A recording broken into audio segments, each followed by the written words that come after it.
Hi everyone, today I have a reading wrap up, which is the first since the end of January.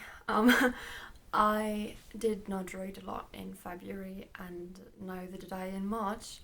So today I'm just going to talk about the books that I read in March and in April because I read 2 books in March and then 4 books in April.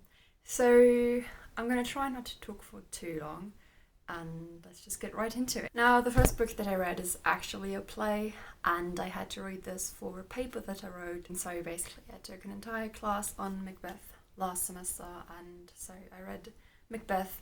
I think this was the 3rd time in one semester of me reading it, so at some point I was just like, just leave me alone with this play. I do like this play, but at some point, when you have to write a paper about something, you might know that at some point you just get so sick of your topic, and this is what happened with this. I can't really say much more. I do like it, but after writing that paper, it might take a while until I feel like reading this or seeing a film adaptation or anything like that. The next book that I have is actually a children's book, and it's a book that I read as a child.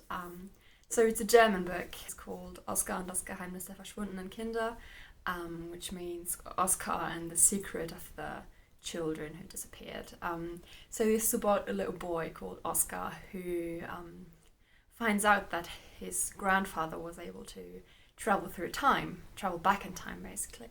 And so his grandfather has passed away at that point when the book starts. But he kind of follows his steps and travels back into the Middle Ages. I think he ends up in 1484, basically in the same place where he left off at his hometown.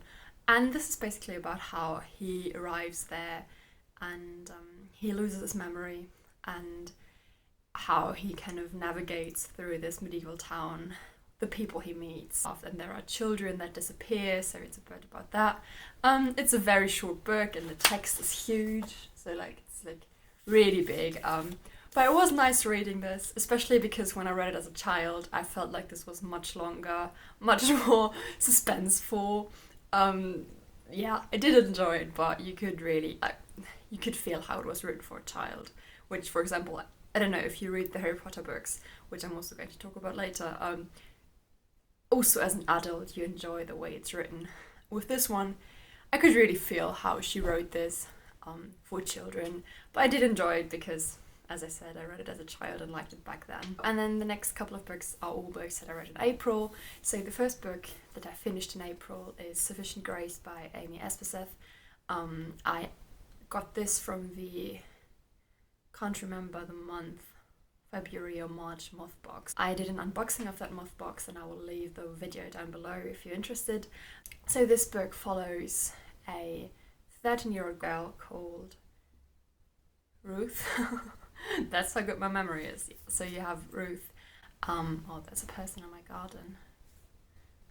I'm just going to stop until that person left. Because I live on kind of the ground floor, so I feel a bit watched. Okay, so they left. So this book is about 13-year-old Ruth who lives in a very rural and very religious community in Wisconsin. Yeah, it basically follows her life. Kind of, it mostly is during the winter. I don't know. The book starts in November, I think, and ends in March or April. Basically just what she experiences and her thoughts on things. She has a very close connection to her cousin, and I don't really want to give too much away. It's a really dark book. It goes into topics like rape, like basically just physical abuse and murder, and it's, as I said, really dark. I did enjoy reading this, but I have to say that at some points I did not believe her as a narrator, kind of, because she's supposed to be 13, and very often I felt like her thinking was a bit too mature, and obviously she grows up in very different circumstances than I'm used to, but sometimes I thought this is an adult telling me the story and not a little girl. But I did enjoy reading this. The next book that I have is a book that I had to read for uni. I have a class on vampires this semester, so basically on vampires and popular culture. And my lecturer wanted us to read Dracula because it's kind of this, I don't know, I wouldn't say original vampire story, but one of the very first actual novels on vampires. So I read Dracula.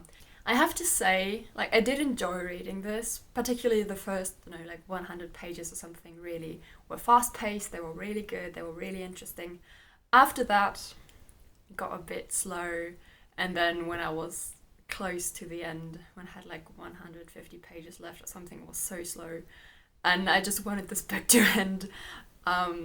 So yeah, it's interesting to kind of read this and see, okay, those ideas that I have about vampires in my head, they are already in this book. Obviously, the legend about vampires is much older.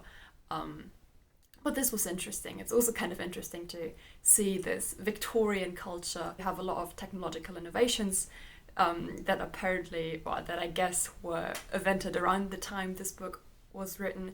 So we have so many things, like you have a phonograph or telegram or typewriter, all these things, and a lot of those characters are absolutely fascinated by these objects. I did enjoy this book, but as one person in my class said, and I totally agree, you could have probably left out 100 or 200 pages and you wouldn't have lost anything from the story. So it does get a bit long, but yeah, it was alright, I guess. The next book that I finished is a book that I actually started in January. I started reading this after I'd finished watching season 3 of Hannibal, and what a surprise, I read Hannibal by Thomas Harris. So yeah, I started reading it back then. Then I kind of, I don't know, I got to page 200 or something, and then I kind of stopped reading it because I was so busy in February and March, and I didn't really feel like picking this one up. And then this month I kind of wanted to get rid of books that I'm currently reading because I got so many books for my birthday, I got books for Christmas, and just I have so many unread books that I want to get to, but I feel kind of, not guilty, but I feel a bit annoyed when I pick them up when I know that I have other books that I've been reading for months. So I figured I'd just finish this, and I actually really enjoyed this. The different perspectives that you get are really interesting. The intrigues and the kind of human disgustingness, that's not even a word, but I really enjoyed this. So yeah, the ending kind of fucked me up. If you've read this book, you might know what I mean. I was just sitting there with this book in my hand, just thinking, what on earth is going on? What on earth is going on? And you just can't do anything about it. The only issue that I have with this book, but it applies to the entire series, because that's kind of the premise of the character of Hannibal, is that I feel like it kind of uses people who are psychopaths as something evil, and that it demonizes them, kind of. I mean, I think it kind of depends on the way you read it, definitely. I think Hannibal's a very fascinating character. But yeah, this would be the only point where I would say, But I mean, that, as I said, it's a premise for the entire series, and I don't know, if you're aware of it, don't know. I'm not going to read Hannibal Rising, which is the 4th book in the series, because it's kind of a prequel, and it's supposed, according to the reviews that I've read, it seems pretty bad. So I'm just gonna leave it with this one, and yeah, just keep these messed up books in my mind like that. And now there's just one more book that I finished this month, which I actually didn't read, but I listened to the audiobook, which was absolutely amazing. I didn't know that Stephen Fry narrated the audiobooks. I kind of found that out on a coincidence. I can't even remember. It's Harry Potter and the Goblet of Fire. Such a wonderful piece of nostalgia. I can't remember how old I was when I last read this. I read the Harry Potter books rather late, so I read the first 2 books when I was about 8, 9 or 10, something like that, and then I kind of took a break with them and then picked them up again when I was 14 or 15. I think 14. I can't remember. But there was so much in this book that I'd forgotten because obviously I've seen the films multiple times, but I've only read the books once, apart from those that I've reread already. So there was so much in this book that I'd forgotten, and it was so cool to just go back to this. It's just wonderful for that kind of like just for nostalgia's sake.